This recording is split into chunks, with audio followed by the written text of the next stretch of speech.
Let me ask you something. You know that moment when you're typing a search query and the perfect phrase just materializes? Or when you're moving things around on a screen and suddenly an idea just clicks? Who's really doing the thinking there? Is it all you, or is the computer kind of meeting you halfway? It's a much deeper question than you might think. So, let's dive into it. In this explainer, we're going to unpack a really fascinating idea called the cognitive topology of interfaces. It's a whole new way of looking at our relationship with technology, one that suggests the line between our own minds and our machines is getting, well, really blurry. All right, here's our game plan. First, we'll break down what this cognitive topology thing even is. Then we're going to jump back in time to look at an old piece of tech that actually hinted at all of this. We'll frame the whole interaction as a kind of human-machine duet, see what happens when their thinking really starts to blend together, and then, at the end, ask the big question. What does this mean for the future of thought itself? Okay, let's get right to the heart of it. We usually think of our computers as just tools, right? You know, like a hammer or a pencil. You pick it up, you use it, you put it down. But what if that's the completely wrong way to look at it? What if the interface isn't just a passive tool, but an active, participating part of how we think? This is exactly where the idea of cognitive topology comes in. The theory is that our thinking process isn't just locked up inside our skulls. Nope, it actually extends outward. It pulls in the tools we're using. So your thoughts aren't just being processed by the computer, they're being formed in a kind of conversation with. Now, I know this can feel a little abstract, so let's make it real with a solid example. And to do that, we have to look back at how this whole idea started to take shape. And believe it or not, it begins with some software from the early days of what we call embedded systems. You know, the simple little computers inside things like your car's dashboard. It was a thing called DirectFB. Now, in simple terms, it was just a lean piece of code made to get graphics on a screen as fast and efficiently as possible. But what it did, technically, isn't really what's important here. It's the idea that it was representing. You see, DirectFB came about during a time that the tech world was basically just waiting for AI. It was this period of huge anticipation, and in that kind of environment, developers weren't just writing code, they were, on a fundamental level, experimenting with the very structure of how humans and computers could interact. And this quote just nails it. The people building these early interfaces were, maybe without even realizing it, sensing the shape of a future partnership. They were laying the groundwork, the basic architecture, for a whole new kind of thinking, long before the powerful AI we have today was even a dream.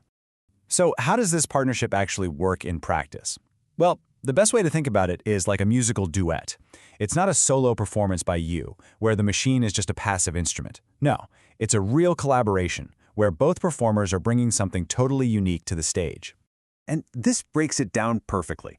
On one side, you've got us, human intuition. That's our lived experience, our gut feelings, our amazing ability to make these wild, irrational leaps of imagination. And on the other side, you have the machine's power of synthesis, its ability to comb through massive amounts of information with a kind of logical consistency we just can't match. And the interface between these two performers creates something called co-emergence structures. Now that's a fancy term, but it just means this isn't a simple back-and-forth conversation. It's a shared creative space.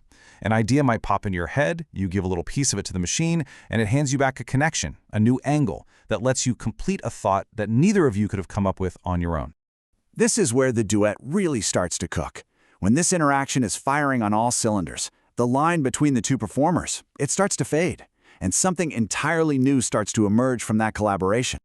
The key thing to get here is that the roles are constantly shifting. You can think of it in three parts. There's the explorer, who's charting new territory. There's the navigator, who figures out the path, and there's the renderer, who actually brings the idea to life. But who does what changes from moment to moment. Sometimes you're the explorer, and the AI is the renderer. Then, the AI might explore a huge data set, and you become the navigator, finding the one insight that truly matters.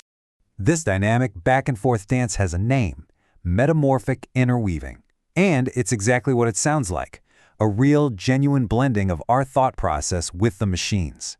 It's not just a partnership anymore, it's a true synthesis. It's like a single, hybrid cognitive system. And that leads us to this really profound idea. The boundary of who's thinking becomes productively ambiguous. That ambiguity, that blurriness, it isn't a problem to be solved. It's the entire point. It's in that fuzzy space where you can't quite tell where your thought ends and the machine's begins that completely new ideas are born. So let's pull all of this together. What does it all mean for us? What are the big takeaways here, especially as these tools get more and more powerful every single day? Well, first, we have to stop seeing our interfaces as passive tools. They are active partners that are literally shaping how we think. Together, we're building a new cognitive topology, a new map of the mind. And by leaning into this duet between our intuition and the machine's logic, we can unlock the potential to create things that were just impossible before. And that leaves us with one last really big question to chew on. As our tools get smarter and smarter, are we just designing better interfaces, or are we, in fact, designing entirely new kinds of minds?